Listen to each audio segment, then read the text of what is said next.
Ainulindale. The music of the Ainur. There was Uru, the one, who in art is called Iluvatar, and he made first the Ainur, the holy ones, that were the offspring of his thought, and they were with him before aught else was made. And he spoke to them, propounding to them themes of music, and they sang before him, and he was glad. But for a long while they sang only each alone, or but few together, while the rest hearkened, for each comprehended only that part of the mind of Iluvatar from which he came, and in the understanding of their brethren they grew but slowly. Yet ever as they listened they came to deeper understanding, and increased in unison and harmony. And it came to pass that Iluvatar called together all the Ainur and declared to them a mighty theme, unfolding to them things greater and more wonderful than he had yet revealed, and the glory of its beginning and the splendor of its end amazed the Ainur, so that they bowed before Iluvatar and were silent. Then Iluvatar said to them, "Of the theme that I have declared you, I will now that ye make in harmony together a great music. And since I have kindled you with a flame imperishable, ye shall show forth your powers in adorning this theme, each with his own thoughts and devices, if he will. But I will sit and hearken, and be glad that three great beauty has been awakened into song." Then the voices of the Ainur, like unto harps and lutes, and pipes and trumpets, and viols and organs, and like unto countless choirs singing with words, began to fashion the theme of Iluvatar to a great music, and a sound arose of endless interchanging melodies woven in harmony that passed beyond hearing into the depths and into the heights, and the places of the dwelling of Iluvatar were filled to overflowing, and the music and the echo of the music went out into the void, and it was not void. Never since have the Ainur made any music like to this music, though it has been said that a greater still shall be made before Iluvatar by the choirs of the Ainur and the children of Iluvatar after the end of days. Then the themes of Iluvatar shall we be played aright, and take being in the moment of their utterance, for all shall then understand fully as intended in their part, and each shall know the comprehension of each, and Iluvatar shall give to their thoughts a secret fire, being well pleased. But now Iluvatar sat and hearkened, and for a great while it seemed good to him, for in the music there were no flaws. But as the theme progressed, it came into the heart of Melkor to interweave matters of his own imagining that were not in accord with the theme of Iluvatar, for he saw therein to increase the power and glory of the part assigned to himself. To Melkor among the Ainur had been given the greatest gifts of power and knowledge, and he had a share in all the gifts of his brethren. He had gone often alone into the void places seeking the imperishable flame, for desire grew hot within him to bring into being things of his own, and it seemed to him that Iluvatar took no thought for the void, and he was impatient of its emptiness. Yet he found not the fire, for it is with Iluvatar. But being alone he had begun to conceive thoughts of his own unlike those of his brethren. Some of these thoughts he now wove into his music, and straightway discord arose about him, and many that sang nigh him grew despondent, and their thought was disturbed and their music faltered, but some began to attune their music to his rather than to the thought which they had at first.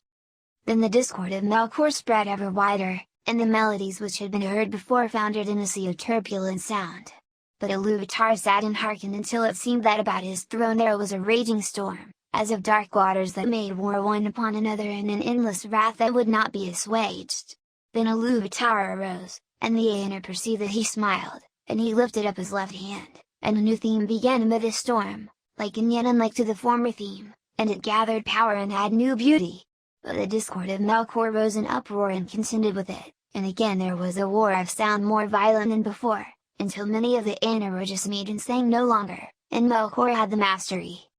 Then again Iluvatar arose, and the Ainur perceived that his countenance was stern, and he lifted up his right hand, and behold! A third theme grew amid the confusion, and it was unlike the others. For it seemed at first soft and sweet, a mere rippling of gentle sounds and delicate melodies, but it could not be quenched, and it took to itself power and profundity. And it seemed at last that there were two musics progressing at one time before the seat of Iluvatar, and they were utterly at variance. The one was deep and wide and beautiful, but slow and blended with an immeasurable sorrow, from which its beauty chiefly came.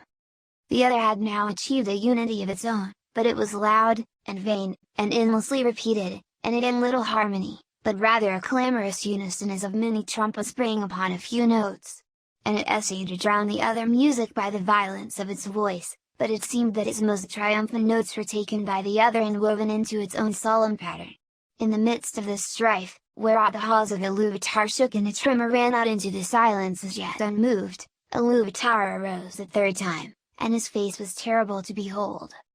Then he raised up both his hands, and in one chord, deeper than the abyss, higher than the firmament, piercing as the light of the eye of Iluvatar, the music ceased. Then Iluvatar spoke, and he said, "Mighty are the Ainur, and mightiest among them is Melkor, but that ye may know, in all the Ainur, that I am Iluvatar, those things that ye have sung, I will show them forth, that ye may see what ye have done. And thou, Melkor, shalt see that no theme may be played that hath not its uttermost source in me, nor can any alter the music in my despite.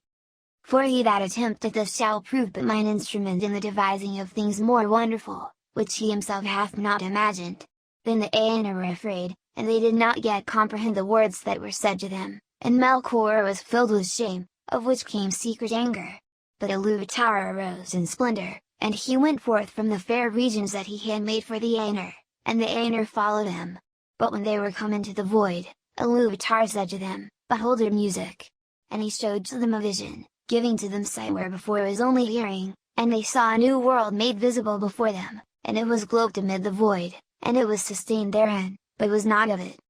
And as they looked and wondered, this world began to unfold its history, and it seemed to them that it lived and grew. And when the Ainur had gazed for a while and were silent, Iluvatar said again, "Behold your music! This is your minstrelsy, and each of you shall find contained therein, amid the design that I set before you, all those things which it may seem that he himself devised or added.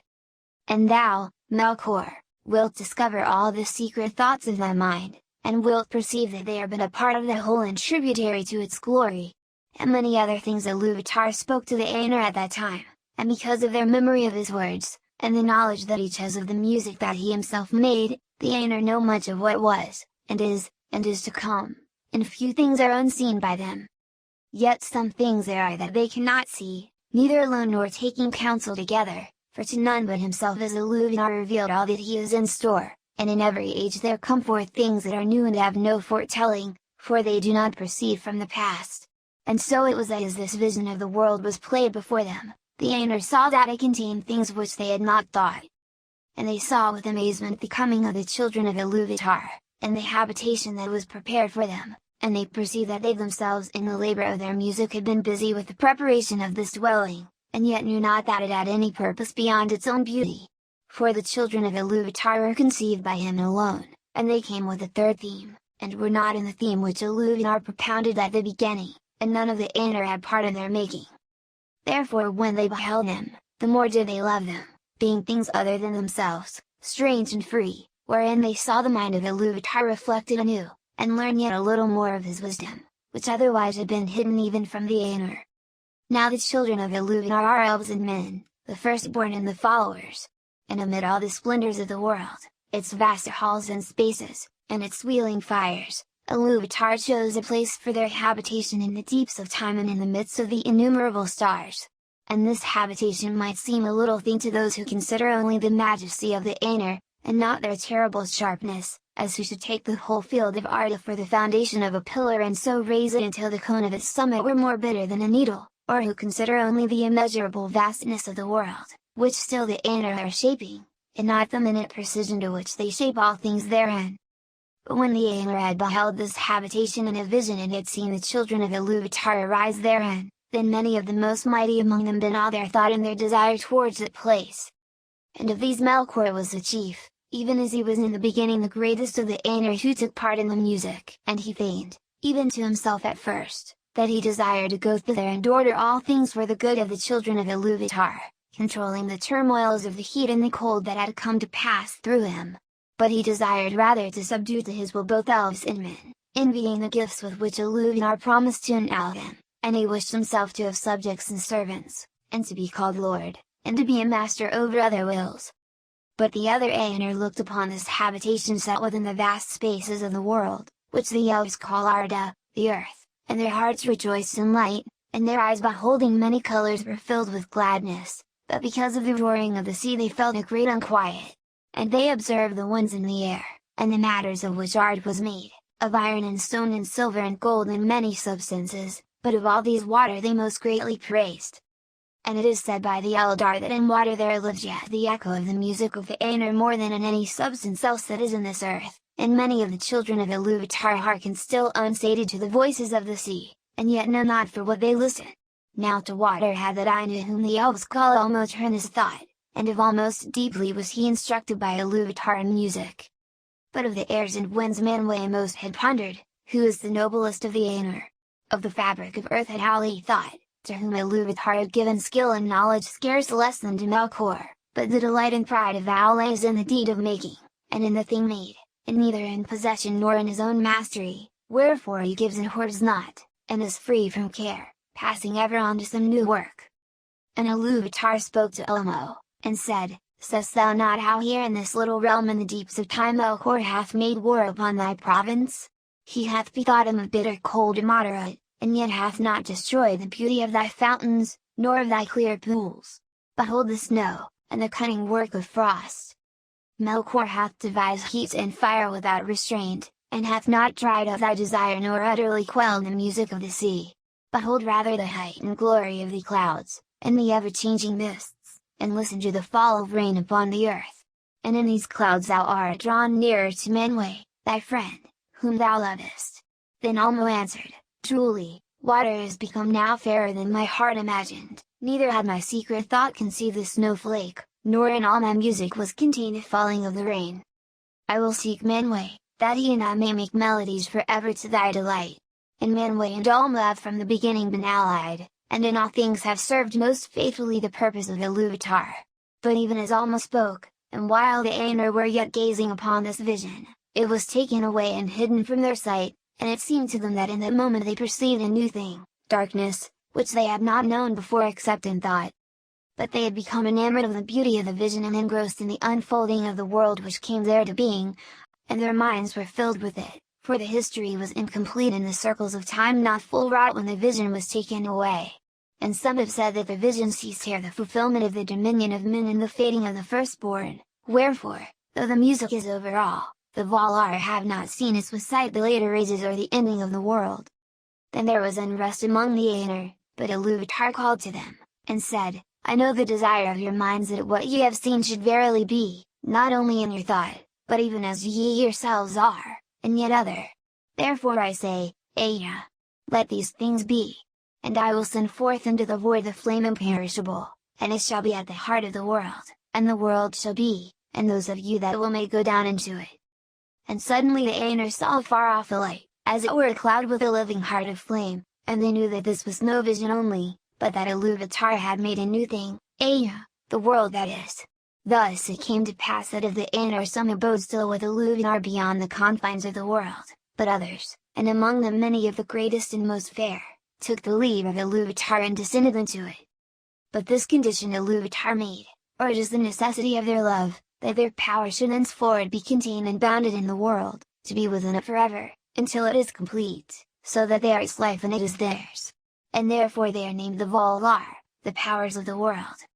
But when the Valar entered into Aya they were at first astounded and at a loss, for it was as if naught was yet made which they had seen in vision, and all was but on the point to begin and yet unshaped, and it was dark. For the great music had been but the growth and flowering of thought in the timeless halls, and the vision only a foreshowing, but now they had entered in at the beginning of time, and the Valar perceived that the world had been but foreshadowed in force, and they must achieve it. So began their great labors in wastes unmeasured and unexplored, and in ages uncounted and forgotten, until in the deeps of time and in the midst of the vast halls of Aya there came to be that hour and that place where was made the habitation of the children of Iluvatar. And in this work the chief part was taken by Manwë and Howley and Elmo, but Melkor too was there from the first, and he meddled in all that was done, turning it if he might to his own desires and purposes, and he kindled great fires. When therefore earth was yet young and full of flame Melkor coveted it, and he said to the other Valar, This shall be my own kingdom, and I name it unto myself. But Manwë was the brother of Melkor in the mind of Iluvatar, and he was the chief instrument of the second theme that Iluvatar had raised up against the discord of Melkor, and he called unto himself many spirits both greater and less, and they came down into the fields of Arda and aided Manwë, lest Melkor should undo the fulfillment of their labor forever, and earth should wither ere it flowered. And Manwë said unto Melkor, This kingdom thou shalt not take for thine own, wrongfully, for many others have labored here no less than thou. And there was strife between Melkor and the other Valar, and for the time Melkor withdrew and departed to other regions and did there what he would, but he did not put the desire of the kingdom of Arda from his heart. Now the Valar took to themselves shape and hue, and because they were drawn into the world by love of the children of Iluvatar, for whom they hoped, they took shape after that manner which they had beheld in the vision of Iluvatar, save only in majesty and splendor. Moreover their shape comes of their knowledge of the visible world, rather than of the world itself, and they needed not, save only as we use raiment, and yet we may be naked and suffer no loss of our being. Therefore the Valar may walk, if they will, unclad, and then even the Eldar cannot clearly perceive them, though they be present. But when they desire to clothe themselves the Valar take upon them forms some as of male and some as of female, for that difference of temper they had even from their beginning, and it is but bodied forth in the choice of each, not made by the choice, even as with us male and female may be shown by the raiment but is not made thereby. But the shapes wherein the great ones array themselves are not at all times like to the shapes of the kings and queens of the children of Iluvatar, for at times they may clothe themselves in their own thought, made visible in forms of majesty and dread. And the Valar drew unto them many companions, some less, some well nigh as great as themselves, and they labored together in the ordering of the earth and the curbing of its tumults. Then Melkor saw what was done, and that the Valar walked on earth as powers visible, clad in the raiment of the world, and were lovely and glorious to see, and blissful, and that the earth was becoming as a garden for their delight, for its turmoils were subdued. His envy grew then the greater within him, and he also took visible form, but because of his mood and the malice that burned in him that form was dark and terrible. And he descended upon Arda in power and majesty greater than any other of the Valar, as a mountain that waves in the sea and has its head above the clouds and is clad in ice and crowned with smoke and fire, and the light of the eyes of Melkor is like a flame that withers with heat and pierces with a deadly cold. Thus began the first battle of the Valar with Melkor for the dominion of Arda, and of those tumults the elves know but little. For what has here been declared has come from the Valar themselves, with whom the Eldar spoke in the land of Valinor, and by whom they were instructed, but little would the Valar ever tell of the wars before the coming of the elves. Yet it is told among the Eldar that the Valar endeavored ever, in despite of Melkor, to rule the earth and to prepare it for the coming of the firstborn, and they built lands and Melkor destroyed them, valleys they delved and Melkor raised them up, mountains they carved and Melkor threw them down, seas they hollowed and Melkor spilled them, and naught might have peace or come to lasting growth, for as surely as the Valar began a labor so would Melkor undo it or corrupt it. And yet their labor was not all in vain, and though nowhere and in no work was their will and purpose wholly fulfilled, and all things were in hue and shape other than the Valar had at first intended, slowly nonetheless the earth was fashioned and made firm, and thus was the habitation of the children of Iluvatar established at the last in the deeps of time and amidst the innumerable stars.